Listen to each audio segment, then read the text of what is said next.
Roma 11 ayat 1 sampai dengan 10 menyatakan bahwa penolakan Israel tidak total. Suatu sisa ditinggalkan menurut pilihan kasih karunia.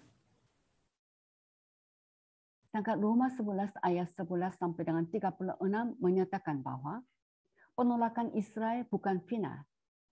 Jadi seluruh Israel akan diselamatkan. Kita mau membaca serta membahas Roma 11 ayat 1 sampai dengan 10 yang berbicara tentang penolakan Israel tidak total. Kita baca Roma 11 ayat 1 sampai 10. Maka aku bertanya, adakah Allah mungkin telah menolak umatnya? Sekali-kali tidak, karena aku sendiri pun orang Israel, dari keturunan Abraham, dari suku Benyamin. Allah tidak menolak umatnya yang dipilihnya. Ataukah kamu tidak tahu apa yang dikatakan kitab suci tentang Elia waktu ia mengadukan Israel kepada Allah? Tuhan, nabi-nabimu telah mereka bunuh. Mezbah-mezbahmu telah mereka runtuhkan. Hanya aku seorang dirilah yang masih hidup, dan mereka ingin mencabut nyawaku. Tetapi bagaimanakah firman Allah kepadanya? Aku masih meninggalkan 7.000 orang bagiku, yang tidak pernah sujud menyembah Baal. Demikian juga pada waktu ini ada tinggal suatu sisa, menurut pilihan kasih karunia. Tetapi jika hal itu terjadi karena kasih karunia, maka bukan lagi karena perbuatan. Sebab jika tidak demikian, maka kasih karunia itu bukan lagi kasih karunia. Jadi bagaimana? Israel tidak memperoleh apa yang dikejarnya, tetapi orang-orang yang terpilih telah memperolehnya. Dan orang-orang yang lain telah tegar hatinya, seperti ada tertulis. Allah membuat mereka tidur nyenyak, memberikan mata untuk tidak melihat, dan telinga untuk tidak mendengar, sampai kepada hari sekarang ini. Dan Daud berkata, biarlah jamuan mereka menjadi jerat dan perangkap, penyesatan dan pembalasan bagi mereka. Dan biarlah mata mereka menjadi gelap, sehingga mereka tidak melihat, dan buatlah punggung mereka terus-menerus membungkuk. Roma 11 ayat 1 sampai dengan ayat 10 berbicara tentang penolakan Israel tidak total. Ayat 1, maka aku bertanya, adakah Allah mungkin telah menolak umatnya? Sekali-kali tidak. Karena aku sendiri pun orang Israel, dari keturunan Abraham dan dari suku Benyamin. Israel tidak sepenuhnya ditinggalkan. Hal ini dibuktikan oleh fakta bahwa Paulus sendiri seorang Israel murni yang diselamatkan. Seperti dalam Roma 11 ayat 1 ini berbicara. Dan mengenai Paulus sendiri seorang Israel murni, dikatakan juga dalam Filipi 3 ayat 5. Roma 11 ayat 2 sampai dengan 4 menjelaskan fakta bahwa Allah meninggalkan 7.000 orang pada zaman Elia. Jadi Paulus membuktikan penolakan Israel tidak total dengan dua hal. Yang pertama, dengan menyatakan fakta bahwa Paulus sendiri seorang Israel murni yang diselamatkan. Lalu dalam ayat 2 sampai dengan 4, dengan fakta bahwa Allah meninggalkan 7.000 orang pada zaman Elia. Sekarang ayat 2, Allah tidak menolak umatnya yang dipilihnya. Ataukah kamu tidak tahu apa yang dikatakan kitab suci tentang Elia waktu ia mengadukan Israel kepada Allah? Allah tidak menolak umatnya yang dipilihnya. Ayat pendukung adalah Mazmur 94 ayat 14. Kita akan baca. Mazmur 94 ayat 14. Allah tidak menolak umatnya yang dipilihnya. Sebab Tuhan tidak akan membuang umatnya, dan miliknya sendiri tidak akan ditinggalkannya. Roma 11 ayat 3. Tuhan, nabi-nabimu telah mereka bunuh, mezbah-mezbahmu telah mereka runtuhkan. Hanya aku seorang dirilah yang masih hidup, dan mereka ingin mencabut nyawaku. Dalam 1 Raja-Raja pasal 19 ayat 10. Roma 11 ayat 4. Tetapi bagaimanakah firman Allah kepadanya? Aku masih meninggalkan 7.000 orang bagiku yang tidak pernah sujud menyembah Baal. Ini Allah yang langsung berbicara kepada Elia. Ya. Maka tetapi bagaimanakah firman Allah kepadanya, yaitu kepada Elia? Aku masih meninggalkan 7.000 orang bagiku, bagi Allah, yang tidak pernah sujud menyembah Baal. 1 Raja-Raja 19 ayat 18. Baal, penyembahan Baal adalah agama negara Israel di bawah Raja Ahab dan Isabel. Dan Baal, dewa Baal inilah yang membuat Elia mengadukan kontesnya yang hebat. Yang ditulis dalam 1 Raja-Raja pasal 18.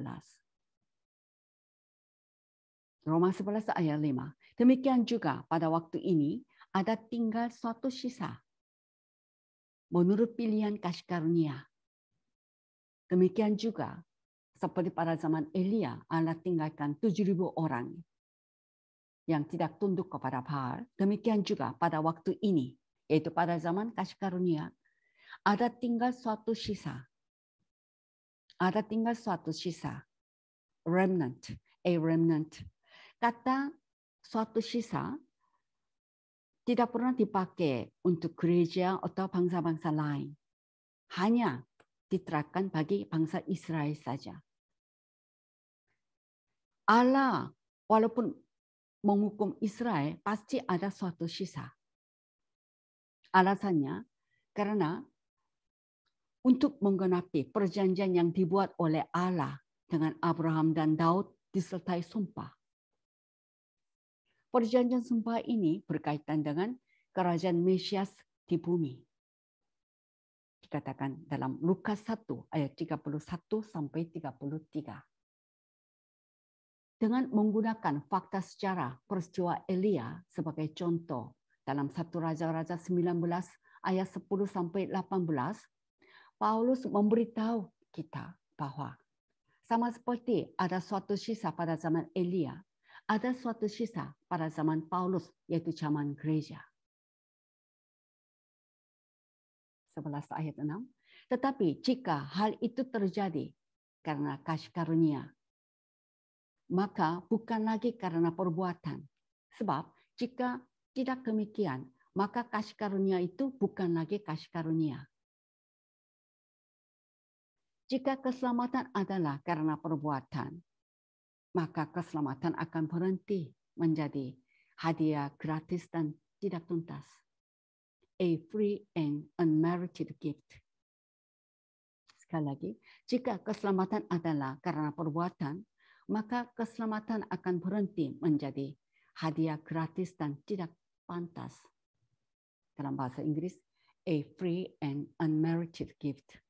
Di dalam Efesus 2 ayat 8 dan 9. Roma 11 ayat 7, jadi bagaimana? Israel tidak memperoleh apa yang dikejarnya, tetapi orang-orang yang terpilih telah memperolehnya. Dan orang-orang yang lain telah tegar hatinya. Membandingkan Roma 9 ayat 30 dan 31 dengan Roma 11 ayat 7, dapat dilihat bahwa apa yang terus dicari orang Israel tetapi tidak ditemukan adalah hubungan yang benar dengan Allah, yaitu kebenaran, righteousness. Roma 9 ayat 30 dan 31 mengatakan bahwa orang-orang bukan Yahudi memperoleh kebenaran yang tidak diperoleh orang Israel. Sedangkan Roma 11 ayat 7 mengatakan bahwa seluruh bangsa Israel mencari kebenaran, yaitu hubungan yang benar dengan Allah. Tetapi hanya orang-orang pilihan di antara orang-orang Israel yang memperolehnya. Dan untuk membuktikan bahwa sebagian besar orang Israel menjadi tegar hati dalam Roma 11 ayat 7, Paulus mengutip dua bagian dari perjanjian lama. Roma 11 ayat 8 merupakan satu bagian, dan bagian lainnya Roma 11 ayat 9 dan 10. Sekarang bagian pertama, yaitu Roma 11 ayat 8. Seperti ada tertulis, Allah membuat mereka tidur nyenyak, memberikan mata untuk tidak melihat dan telinga untuk tidak mendengar, sampai kepada hari sekarang ini. Kutipan Roma 11 ayat 8 secara kasar didasarkan pada Ulangan 29 ayat 4 dan Yesaya 29 ayat 10. Sekarang bagian kedua tentang orang-orang yang lain telah tegar hatinya dalam Roma 11 ayat 9. Dan Daud berkata, biarlah jamuan mereka menjadi jerat dan perangkap, penyesatan dan pembalasan bagi mereka. Biarlah jamuan mereka. Di sini kata jamuan menunjukkan berkat-berkat yang ditakdir bagi orang Israel justru menjadi jerat, jebakan, batu sandungan, dan sarana hukuman.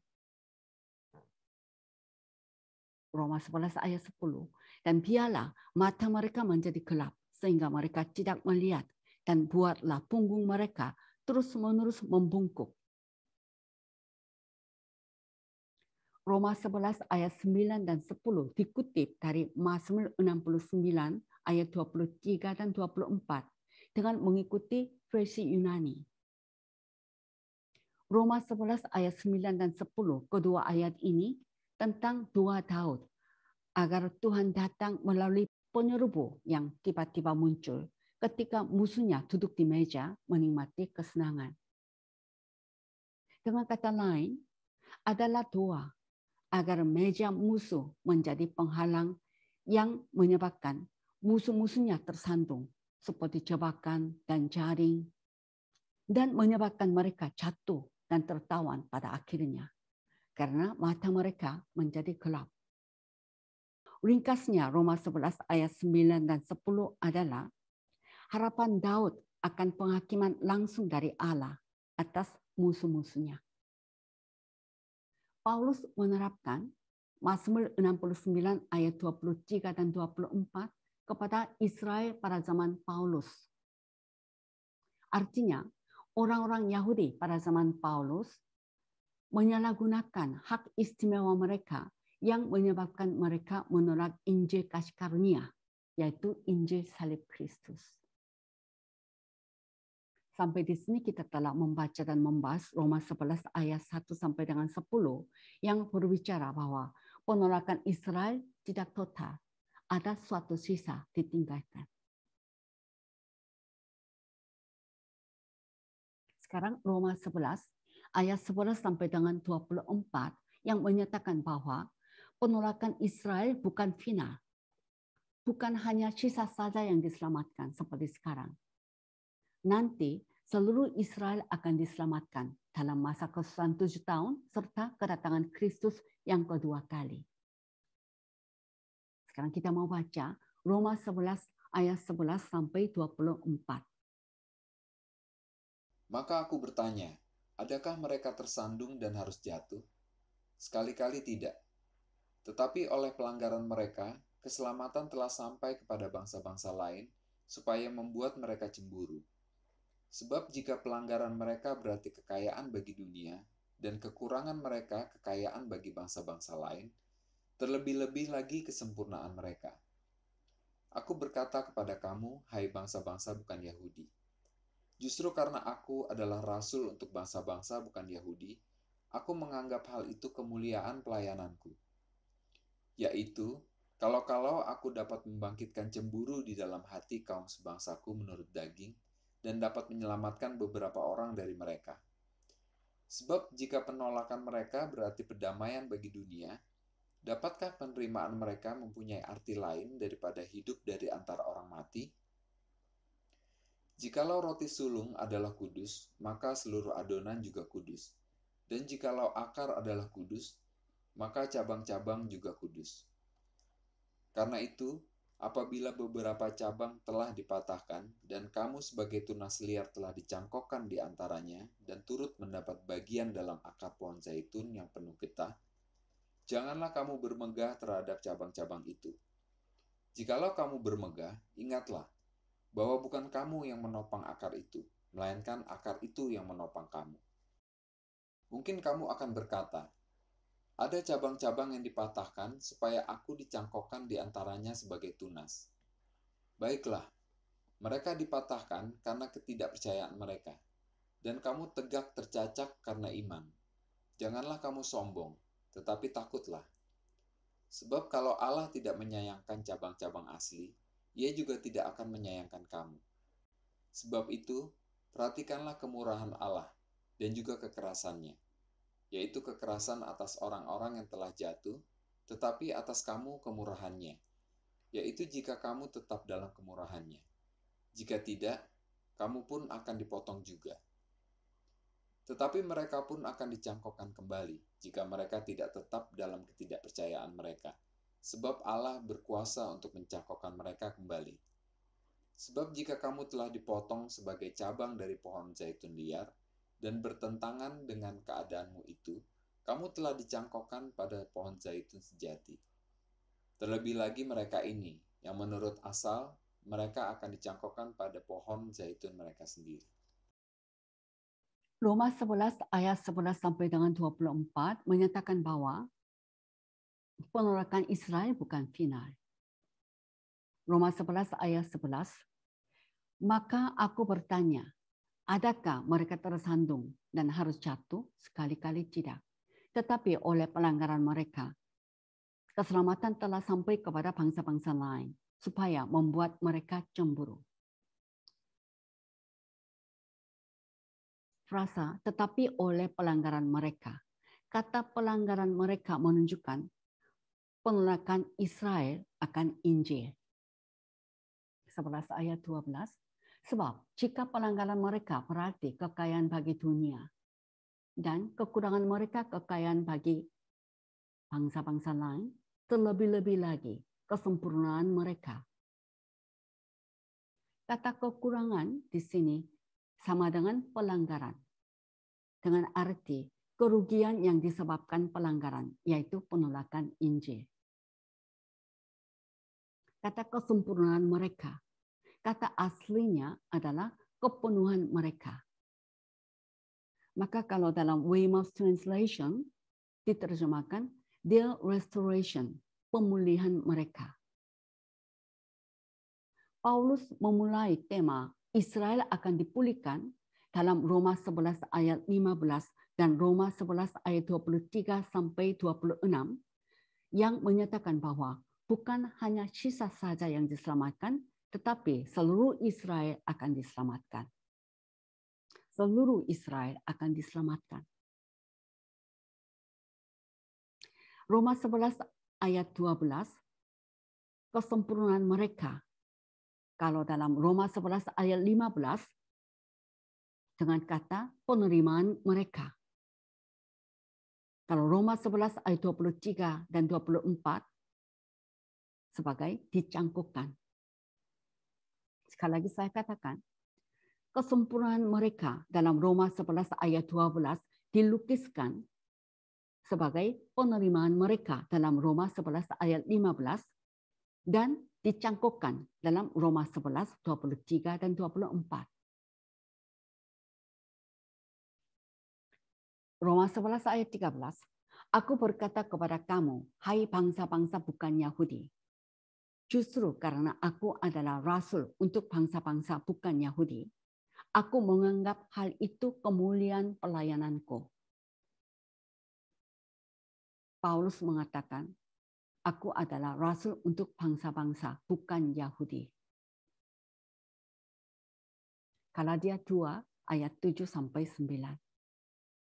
Dan sekarang Roma 11 ayat 14, yaitu kalau aku dapat membangkitkan cemburu di dalam hati kaum sebangsaku menurut daging, dan dapat menyelamatkan beberapa orang dari mereka.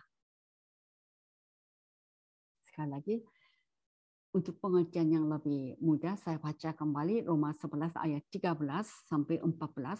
Aku berkata kepada kamu, hai bangsa-bangsa bukan Yahudi, justru karena aku adalah rasul untuk bangsa-bangsa bukan Yahudi, aku menganggap hal itu kemuliaan pelayananku. yaitu kalau aku dapat membangkitkan cemburu di dalam hati kaum sebangsaku menurut daging dan dapat menyelamatkan beberapa orang dari mereka. Frasa hati kaum sebangsaku menurut daging.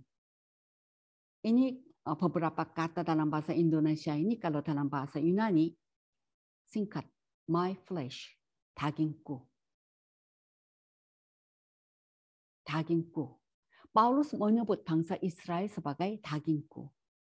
Dalam kata dagingku terkandung patriotisme dan cinta sayang Paulus akan bangsanya sendiri. Roma 11 ayat 15. Sebab jika penolakan mereka berarti perdamaian bagi dunia, dapatkah penerimaan mereka mempunyai arti lain daripada hidup dari antara orang mati? Penolakan mereka, yakni dibuangnya orang Yahudi, berarti perdamaian bagi dunia. Perdamaian berarti tadinya bermusuhan, tapi sekarang dirukun, diperdamaikan.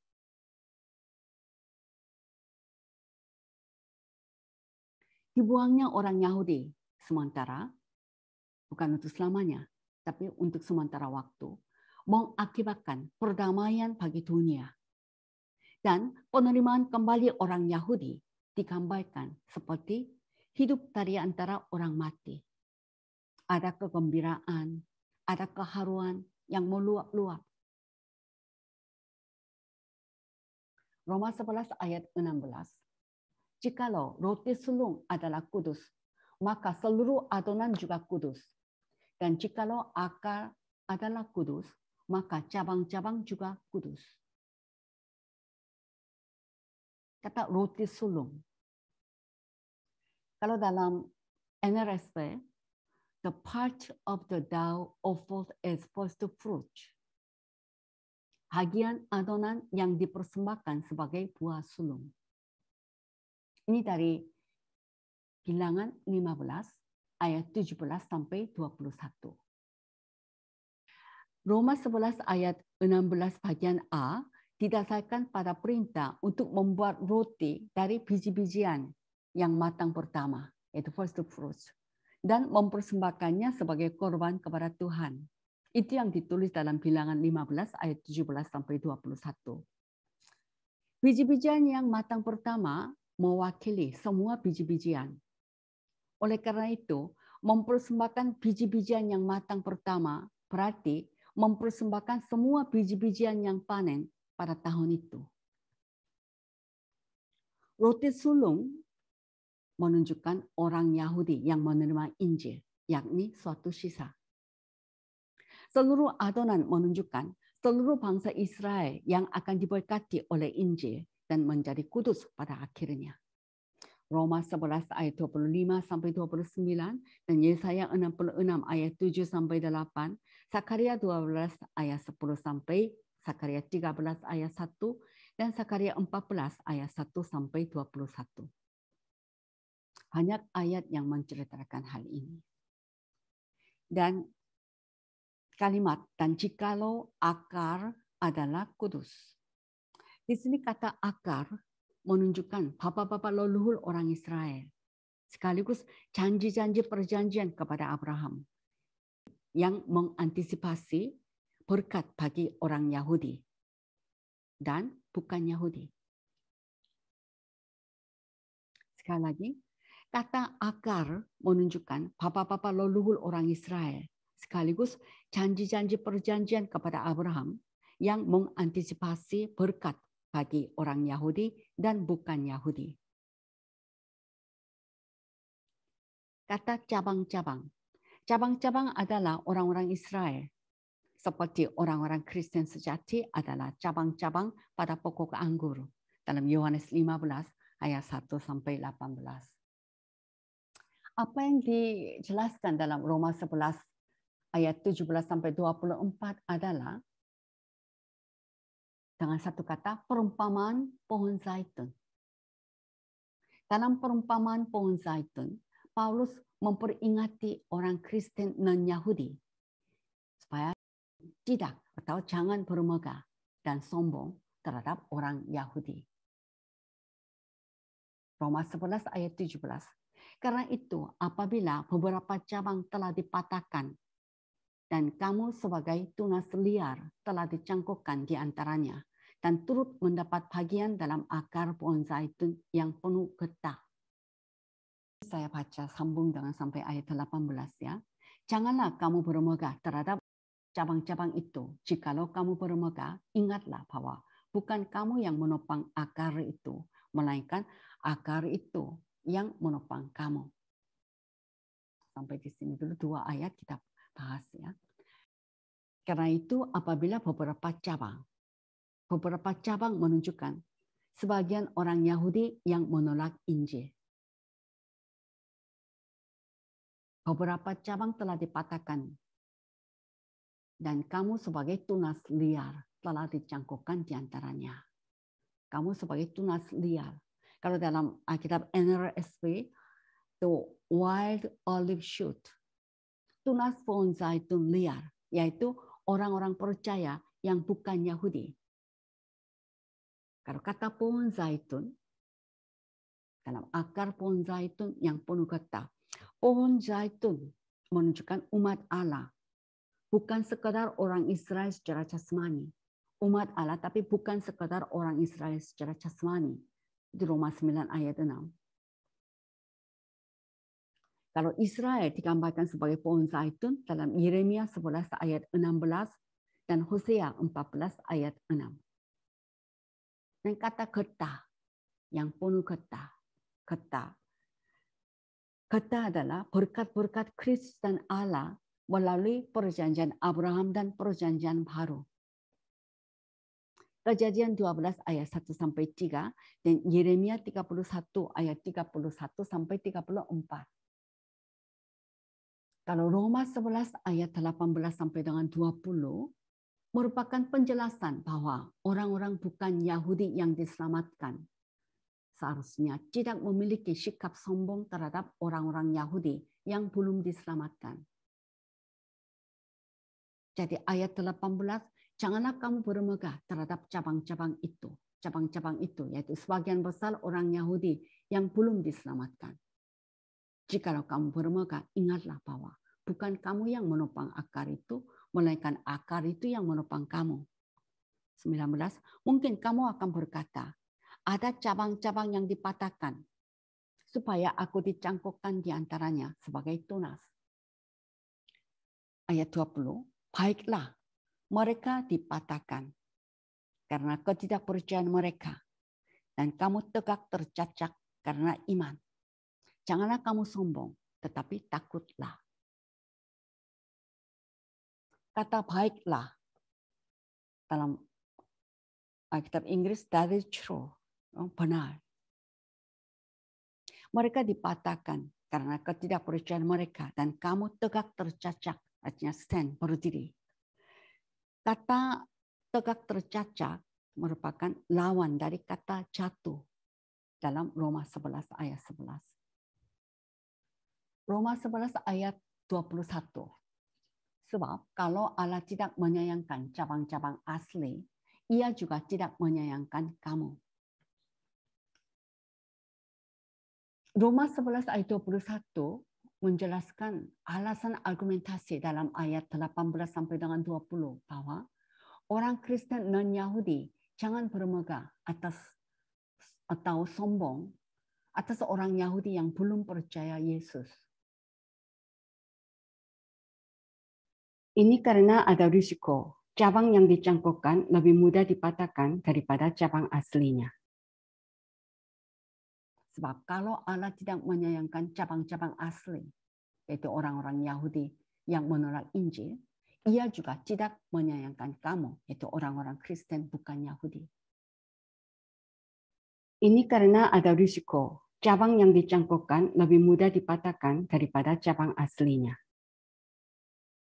Selanjutnya ayat 22 sampai dengan 24 berbicara tentang kekerasan dan kemurahan atau kebaikan Allah. Kekerasan Allah dan kemurahan atau kebaikan Allah. Roma 11 ayat 22. Saya minta baca kembali Roma 11 ayat 22 sampai 24. Sebab itu, perhatikanlah kemurahan Allah dan juga kekerasannya, yaitu kekerasan atas orang-orang yang telah jatuh, tetapi atas kamu kemurahannya, yaitu jika kamu tetap dalam kemurahannya. Jika tidak, kamu pun akan dipotong juga. Tetapi mereka pun akan dicangkokkan kembali jika mereka tidak tetap dalam ketidakpercayaan mereka, sebab Allah berkuasa untuk mencangkokkan mereka kembali. Sebab jika kamu telah dipotong sebagai cabang dari pohon zaitun liar dan bertentangan dengan keadaanmu itu, kamu telah dicangkokkan pada pohon zaitun sejati. Terlebih lagi mereka ini, yang menurut asal, mereka akan dicangkokkan pada pohon zaitun mereka sendiri. Roma 11 ayat 22. Sebab itu, perhatikanlah kemurahan Allah dan juga kekerasannya, yaitu kekerasan atas orang-orang yang telah jatuh, tetapi atas kamu kemurahannya, yaitu jika kamu tetap dalam kemurahannya. Jika tidak, kamu pun akan dipotong juga. Di sini kata kemurahannya dalam Authorized Version, goodness, kebaikan. Jika kamu tetap dalam kemurahannya. Tetap. Dalam Authorized Version, continue in. Artinya terus-menerus. Tetap, yaitu terus-menerus merupakan kondisi hidup yang kekal.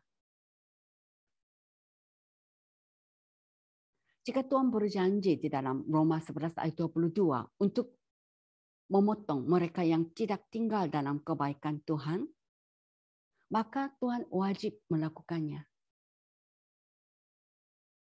Karena Roma 2 ayat 11 berkata, sebab Allah tidak memandang bulu. Apa yang Tuhan berjanji, Tuhan wajib melakukannya. Roma 11 ayat 23. Tetapi mereka pun akan dicangkokkan kembali jika mereka tidak tetap dalam ketidakpercayaan mereka. Sebab Allah berkuasa untuk mencangkokkan mereka kembali. Kalimat, mereka pun akan dicangkokkan kembali.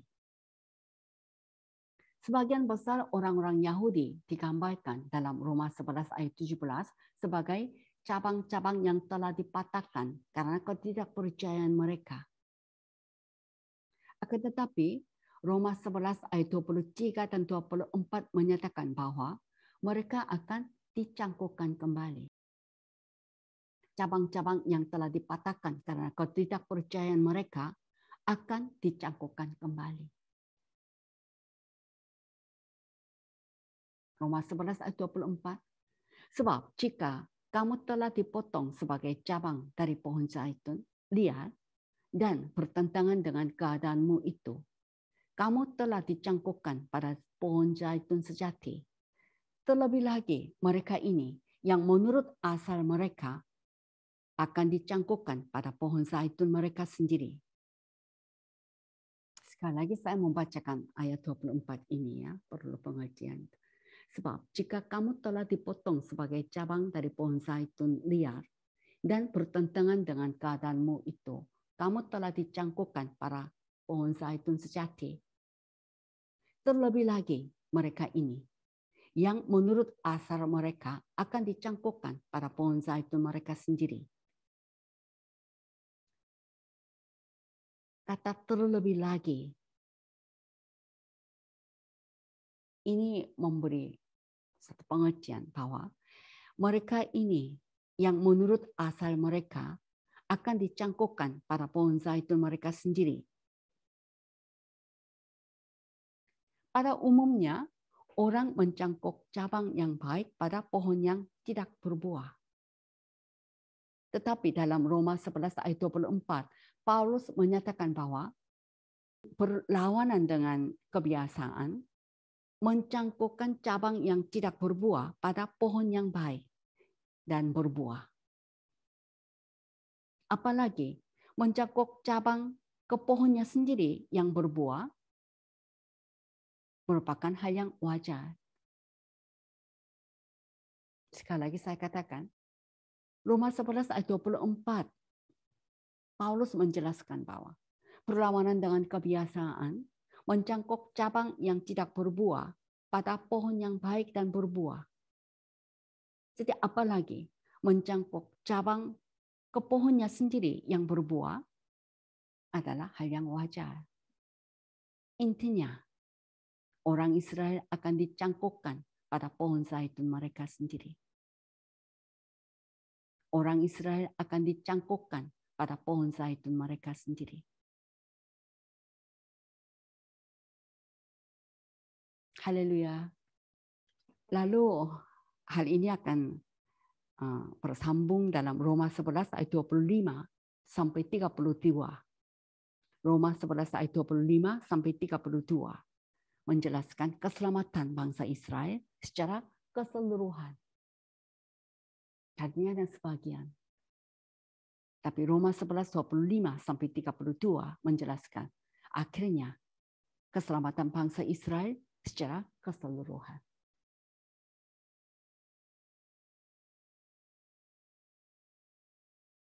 Kita berdoa. Bapa, kami mengerti dan kami terus akan memahami lebih lengkap lagi bahwa tergantung atau sesuai dengan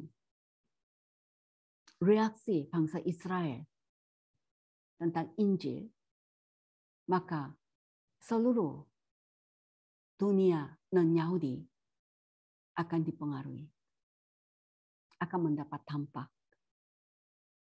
Karena Israel menolak Injil, maka keselamatan sampai kepada bangsa-bangsa lain. Allah membuang umat Israel untuk sementara waktu. Dan hal itu menjadi kekayaan bagi dunia.